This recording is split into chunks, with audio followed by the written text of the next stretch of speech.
But first, a couple of things this week that I'd like to get off my chest.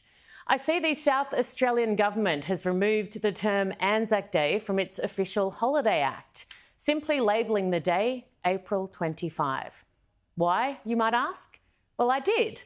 Their response, well, they say nothing to see here, it's all just a beat-up. Now, you might agree. No big deal, it's just the State Parliament's Act, a piece of paper essentially. But don't you see, this is how it starts. This is how those who seek to change our way of life, influence our values, demonise our history and threaten our very existence begin their campaigns. Little innocuous actions that seemingly don't matter actually do.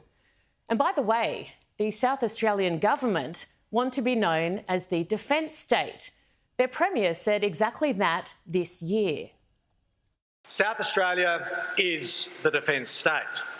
I think we can all agree. We have always have been and always will be. It is an honour and a responsibility that we do not take lightly. The defence industry there makes SA a pretty penny, doesn't it? Worth hundreds of millions of dollars. Around 75% of that workforce are veterans. The little lads the state government runs all the time, trying to encourage vets to move to the state and work on all these big and exciting defence projects. I mean, really? The defence state? Morale has never been lower in this country amongst our current and former servicemen and women than it is right now. I don't need a survey to tell me that. I get told firsthand all the time. Many of them already feel unappreciated, undervalued, and even despised in some quarters. Can you believe it?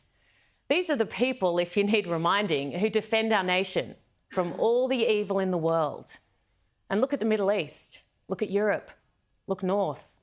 There's a hell of a lot of evil in the world. Anzac Day is for them. It's sacred. It's our annual reminder of the sacrifices made to keep us safe, the lives given in our honour. And the least we can do is write it on a bloody calendar.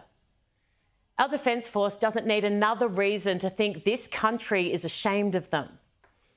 And that's just the members of the ADF who are alive. Blunt, yes, but plenty of them are dead. How did they die? Defending this nation.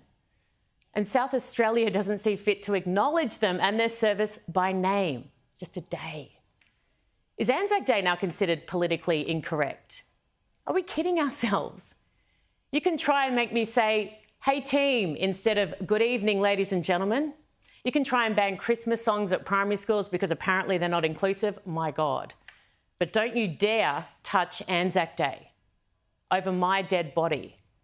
We need our servicemen and women now more than ever. And they are leaving the ADF in droves. You think the next generation of Australians are growing up wanting to fight for this nation? Plenty of them struggle to even like Australia, let alone be willing to die for it.